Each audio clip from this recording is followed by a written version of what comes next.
want to share with you today the secret Easter eggs in Star Citizen. Hello, I'm Ant, and welcome to Hassle-Free Gaming, a channel dedicated to all things Star Citizen. And today, I'm with an upcoming YouTuber, Fiscon.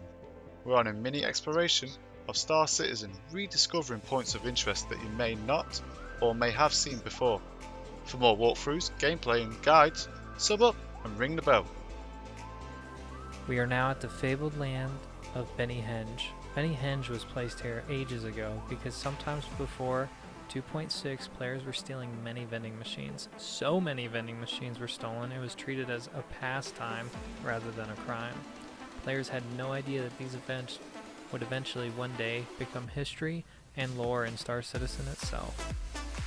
Henge was created by a financially broke artist. He was living cheap at Grimhex when he witnessed an intense ambush outside. This is when he realised not only did it instill fear, but also a sense of excitement and a fascination in him. After this event, he was deep in thought and a jingle sounded. So yum, so wow. This event later led to the creation of Henge. So, as we all know, Grimhex was a housing exchange for miners, but unfortunately for the inhabitants, the station shut down and gave squatters the opportunity to move in. With the station down, the Ninetales Outlaw Pack moved in and set up shop in Grimhex. They used it as their headquarters. Due to its ability to operate off-grid and that the Ninetales don't cause trouble, the security at Grimhex turned a blind eye to their actions. That being said, Grimhex will be a standard baseline for other new space apartments in the future Star Citizens for long-term rental places to sleep. Now everyone is aware that Grimhex has a hidden tunnel. This tunnel is the focus of this portion of the video. It is a relic of 2.5 where CIG was planning to add Scramble Race starting area. The intent was to make the tunnel obscured underneath Grimhex and an area for players to place bets on the race. Recently CIG have added to the roadmap that Grimhex will be worked on by the devs.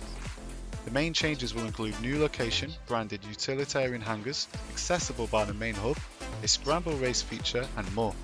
What are your own thoughts on the matter? Should CIG introduce Scramble Race into Grimhex or convert it to a docking area for illegal goods? Many people are aware that New Babbage is a major trading hub on Microtech. The landing zone is also a haven for small tech companies. In addition to this, the large public spaces are enclosed under domes to protect the inhabitants against the freezing elements of the planet. Surprisingly enough, CIG introduced a little Easter egg. As many of you may or may not know, it is the Christmas tree down under.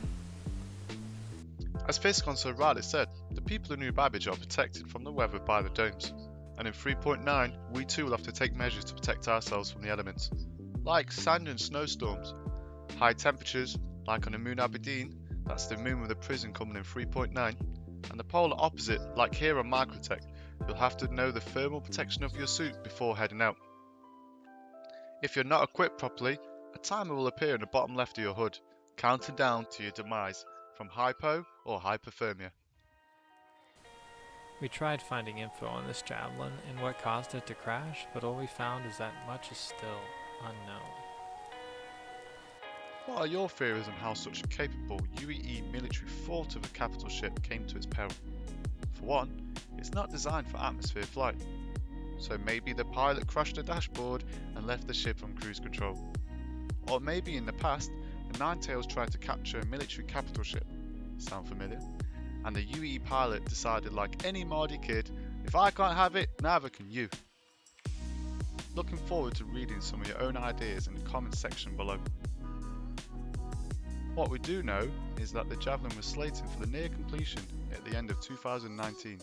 However, it's probably in the same boat as the Idris, meaning the exterior is complete as they work on future-proofing the interior for components, multi-crew roles, and the little things that allows for much higher fidelity, so players can live aboard the ship. And there will be a lot of players needed to operate the Javelin, between 12 and 80 crew. Keep in mind that this number can change, as in the past it was between 20 and 50. Being at the Javelin crash site in Daymar really gave me a sense of scale. Luckily, we captured most of the footage before a sandstorm rolled in. To give you the sense of scale, I've included footage from Starship 42 of the Carrack and a less disassembled jigsaw puzzle Javelin. link to the website in the description below. I had a ton of fun on this expedition with Fiscon. I can see us having more adventures. To see things from his eyes, go check out his video in the link below. Thanks for watching, see you in the verse.